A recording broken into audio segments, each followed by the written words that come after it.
앞 내리막길에 25인승 통학버스를 세우고 사이드 브레이크를 걸어 놓았는데 이 브레이크가 고장이 나서 차가 미끄러지기 시작했습니다.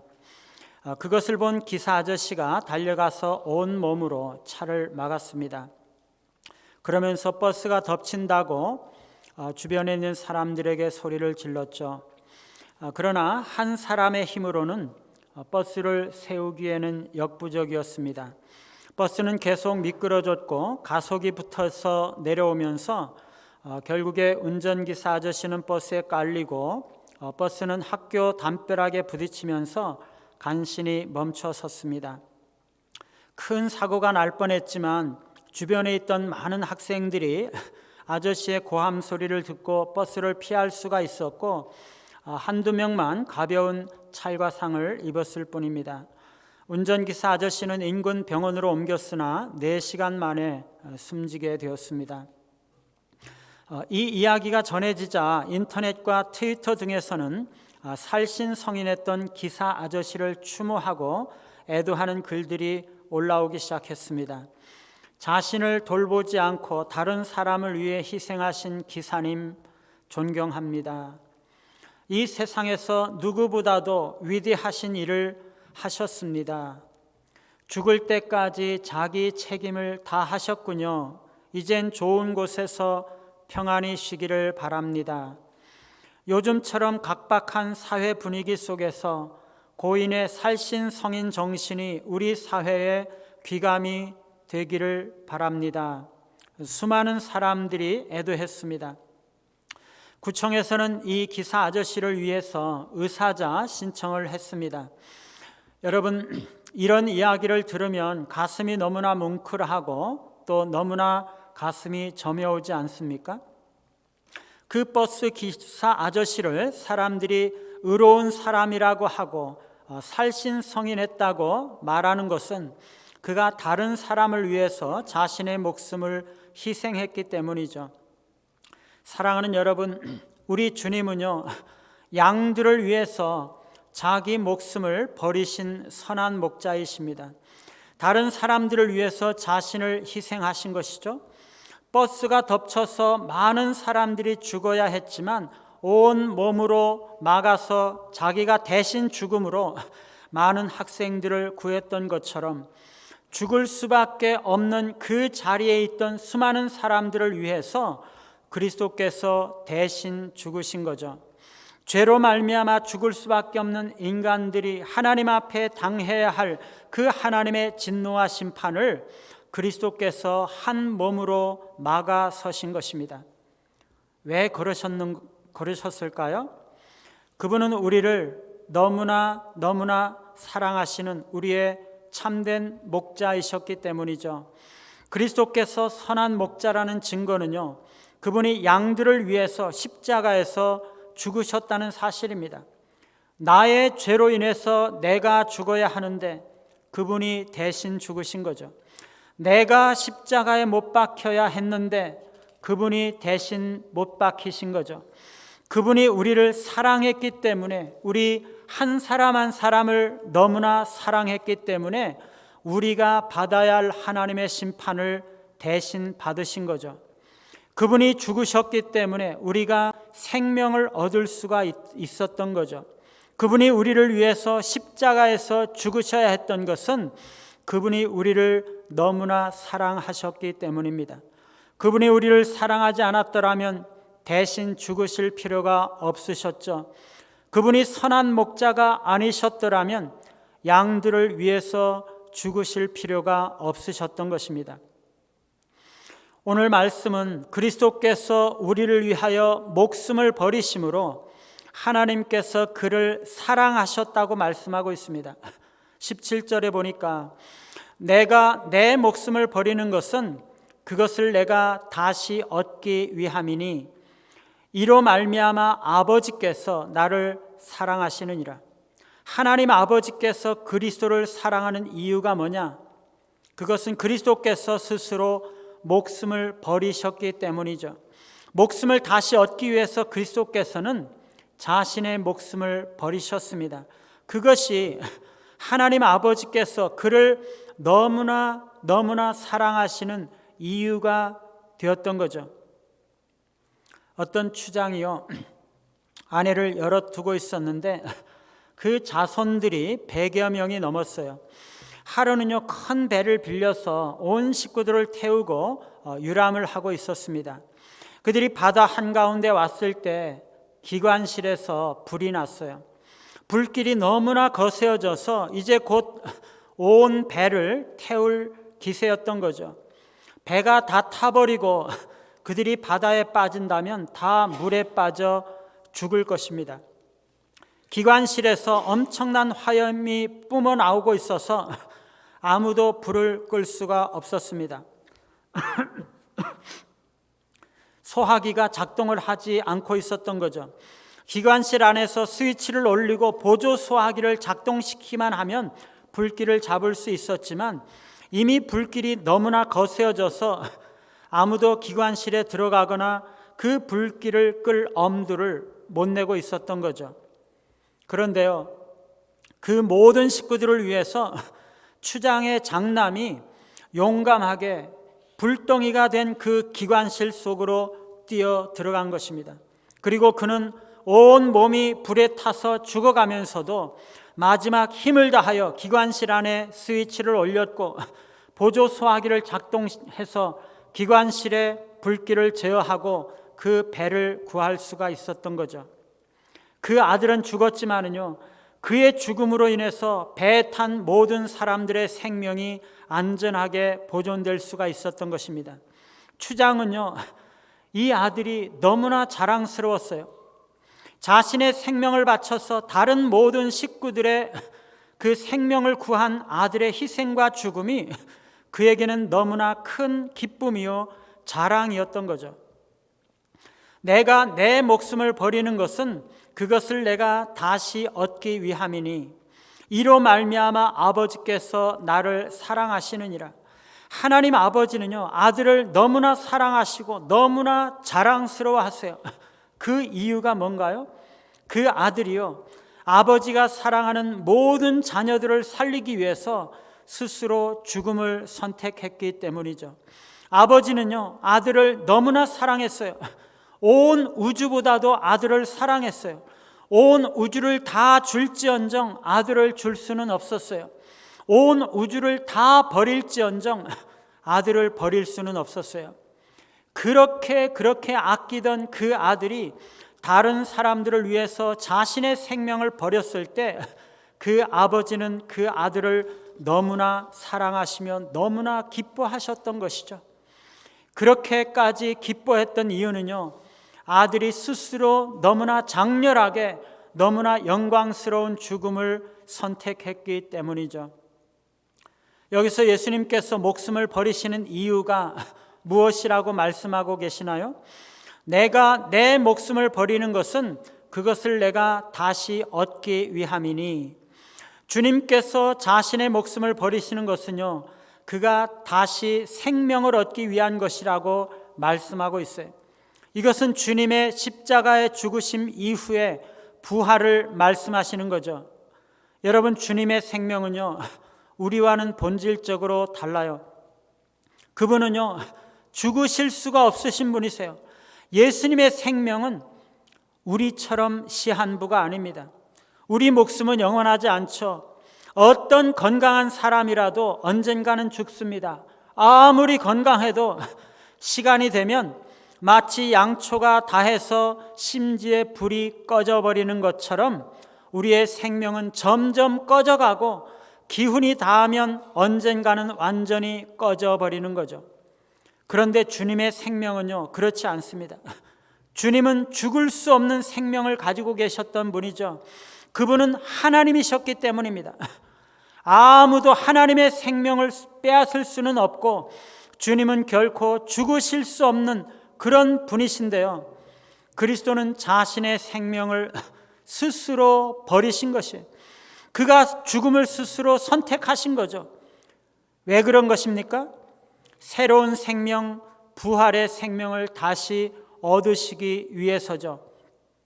내가 목숨을 버리는 것은 그것을 내가 다시 얻기 위함이니, 오늘 주님은요, 문자적으로 그 부활을 넘어서 너무나 풍성한 영적인 진리를 말씀하고 있어요. 주님은요, 목숨을 버리는 것이 참된 생명을 얻는 것임을 말씀하고 있습니다. 이 세상에 속한 목숨을 버릴 때 하늘에 속한 새 생명을 얻는다는 거죠. 땅에 있는 것을 버릴 때 하늘에 있는 것을 얻는다는 것이에요. 나에게 속한 것을 버릴 때 하나님께 속한 것을 얻는다는 것입니다. 내 생각과 내 주장을 버릴 때 하나님의 완전하신 뜻을 이루게 된다는 것이에요. 일시적이고 유한한 것을 버릴 때 영원하고 무한한 것을 얻을 수 있다는 거죠. 썩어질 것을 버릴 때 영광스러운 것을 얻게 된다는 것입니다. 십자가의 길을 가고 고난의 길을 갈 때 부활의 열매와 영광이 주어지는 것이죠. 우리가 목숨을 버리는 것은요, 그것을 영광스럽게 다시 얻기 위함인 거죠. 주님은 다른 곳에서 그 말씀을 제자들에게 적용해서 약간 다르게 표현하셨어요. 누구든지 제 목숨을 구하고자 하면 잃을 것이요, 누구든지 나를 위하여 제 목숨을 잃으면 찾으리라. 사람이 만일 온 천하를 얻고도 목숨을 잃으면 무엇이 유익하리요? 거룩한 역설이죠. 여러분, 이 세상의 방식은요, 자기가 제 목숨을 구하는 거죠. 자신이 자기 목숨을 위해서 힘써야 하고 애써서 목숨을 얻어야 하는 거죠. 이 세상은 언제나 우리에게 얻으라고 말합니다. 더 얻으라고 말하죠. 부를 얻고 권력을 얻고 지위를 얻고 추종자들을 얻으라고 말하는 거죠. 그러나 우리 주님께서는요, 반대로 그런 세상적인 이익을 추구하는 것이 우리의 영혼을 잃는 궁극적인 손실로 이어진다고 말씀하고 있는 것이에요. 온 세상을 얻었는데 자기 목숨을 잃는 것이에요. 그러면 그게 무슨 소용이 있겠어요? 여러분 다 아시듯이 톨스토이 작품에 그런 이야기가 있잖아요. 사람은 얼마만큼의 땅이 필요한가? 땅 욕심을 내던 바함이라는 사람은 더 많은 땅을 차지하기 위해서 무리를 해서 뛰다가 결국에는 목적지에 돌아오자마자 죽었죠.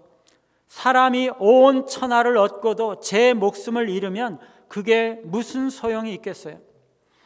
이 세상의 이익은요, 너무나 일시적이고 우리 영혼에 진정한 유익을 주기에는 너무나 한계가 있어요.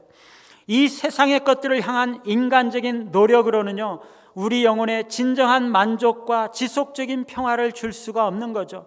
결코 우리의 영혼을 그런 것들로는 구원할 수가 없는 거죠. 목숨을 얻고자 하면 잃습니다. 그러나 그리스도를 위하여 목숨을 잃으면 얻는 거죠. 목숨을 살리기 위해서는요, 그리스도를 위하여 목숨을 잃어야 한다는 것이에요.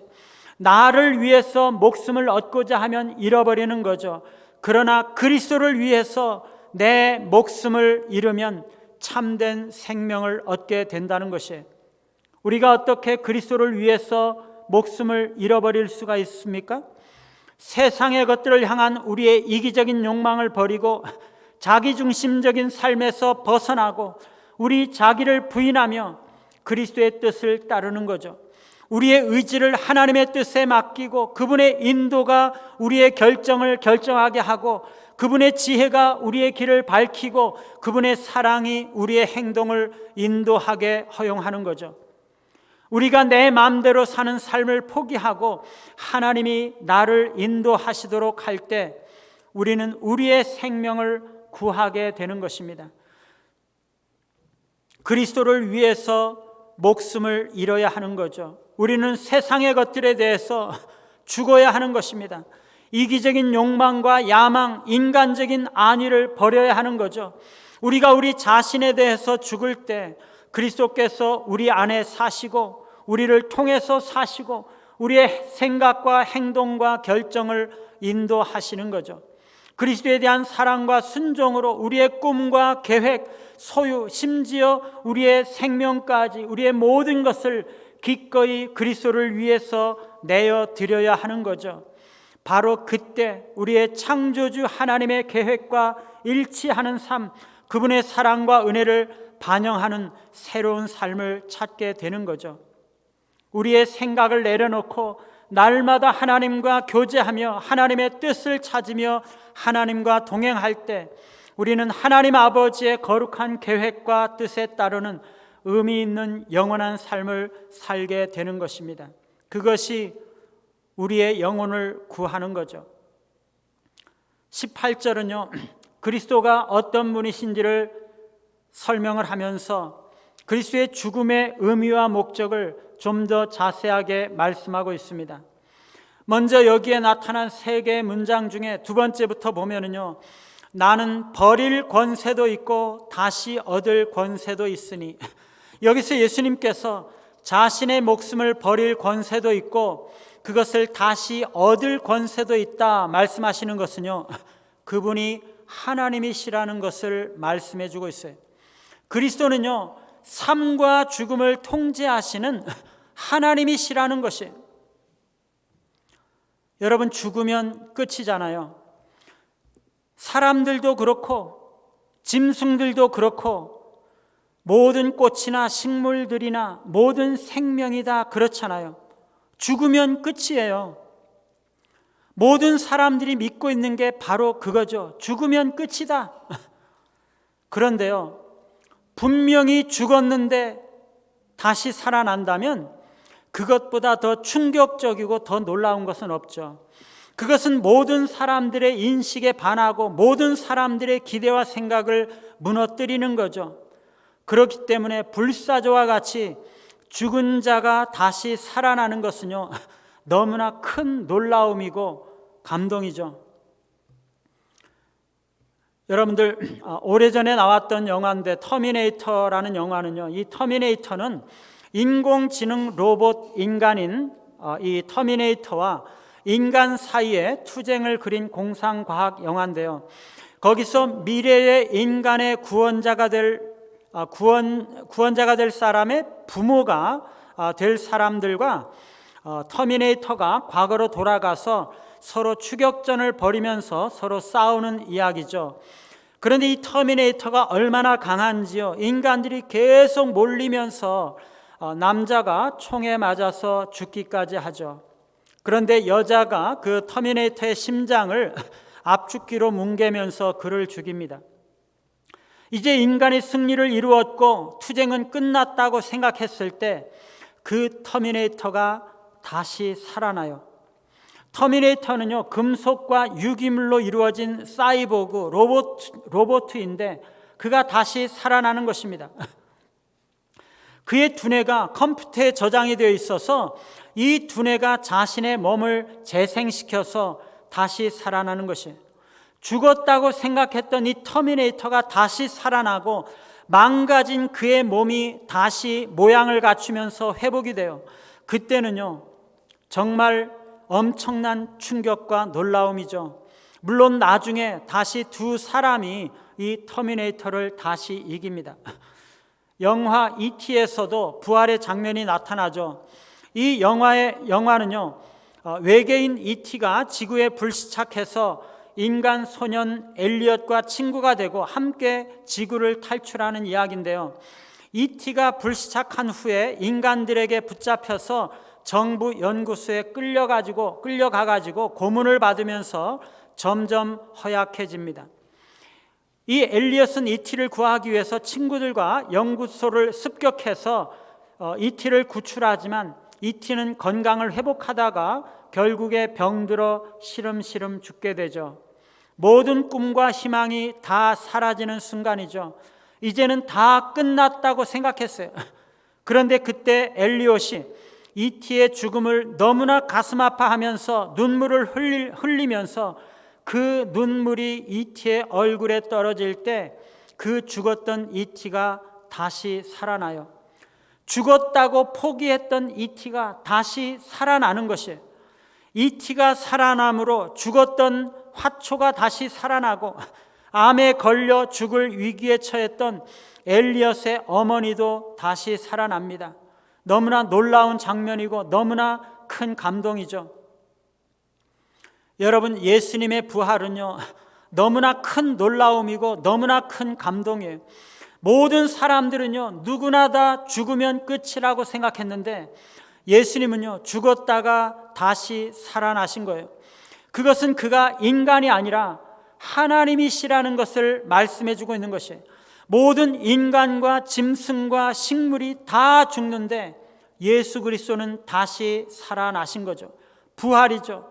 이것은 죽음에 대한 그분의 승리를 말씀하는 것입니다. 예수님께서는 생명과 죽음에 대한 통치 권세를 가지고 계시는 신적인 능력을 보여주고 계신 거죠. 그리스도는요, 하나님의 아들로서 아버지 하나님과 동등한 신성과 권세를 가지시는 것입니다. 그런데 그 그리스도께서 아버지에게 순종하세요. 이 계명은 내 아버지에게서 받았노라.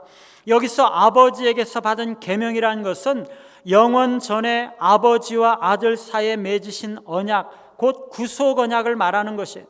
창세전에 아버지와 아들은 원대한 구원의 계획을 세우셨어요. 예수님은 하나님의 아들로서 구세주의 역할을 수행하기 위해서 아버지에 의해서 세상에 보내지시는 거죠. 그리스도는 구원 계획을 완수하기 위해서 하나님의 아들이시면서도 그 그리스도의 인격 안에서 인성을 취하시고 이 땅에 와서 그 하나님의 계획을 이루시기로 동의하셨던 거죠. 예수님의 사명은요, 하나님의 어린 양으로서 죄의 짐을 짊어지고 자신을 속죄 제물로 바침으로써 인류를 구원하고 그들을 하나님과 화해시키는 것이었습니다. 그리스도는 세상 죄를 짊어지고 십자가 고난을 당하시고 죄와 죽음을 정복하시기 위해서 죽음에서 살아나셔야 했던 거죠. 그리스도는요, 권세와 능력이 동등한 하나님이시면서도 아버지의 모든 계획에 동의하시고 아버지의 뜻에 순종하신 것입니다. 인류의 모든 죄를 담당하시고 죽으심으로써 순종하신 것입니다. 왜 그러신 것입니까? 하나님께서 구원하시기로 계획한 우리 모두를 너무나 사랑하셨기 때문이죠. 주님은요, 그것을 자발적으로 기쁨으로 감당하셨어요. 이를 내게서 빼앗는 자가 있는 것이 아니라 내가 스스로 버리노라. 여기서 예수님은요, 자신이 기꺼이 자신의 생명을 버린다고 말씀하세요. 누가 예수님의 생명을 빼앗는 것이 아니에요. 로마의 총독 빌라도가 예수님의 생명을 빼앗는 것이 아니에요. 예수님을 이 빌라도에게 넘겨주었던 산헤드린 공회의 대제사장들이나 아니면 로마의 군병들이 예수님의 생명을 빼앗는 것이 아니에요. 혹은 예수님을 십자가에 못 박으라고 외쳤던 유대인들이 예수님의 목숨을 빼앗는 것이 아니에요. 그 어떤 자가 예수님의 생명을 빼앗았기 때문에 예수님께서 죽은 것이 아닙니다. 그가 스스로 자기 목숨을 버리신 거죠. 왜 그런 것입니까? 우리를 너무나 사랑하셨기 때문입니다. 그리스도의 자발적인 죽음은요, 인류에 대한 최고의 사랑, 완전한 사랑을 나타냅니다. 그분은 우리를 위해서 자신의 생명을 버리시기로 기꺼이 선택하신 거죠. 아무도 그에게 강요한 것이 아닙니다. 어떤 것도 그에게 의무를 부과할 수가 없죠. 전적으로 우리를 구원하시고자 하는 진정한 그리스도의 열망에 의해서 그분은 기쁘게 자신을 버리시기로 선택하신 거죠. 그가 인류를 위해서 자신을 희생제물로 기꺼이 드려주신 것은 아버지의 뜻에 대한 완전한 순종을 보여줍니다. 그리스도는요, 하나님 아버지를 기쁘게 해드리기 위해서 완전한 순종을 하세요. 비록 하나님과 동등되신 하나님이셨지만 아버지의 뜻에 순종하시는 거죠.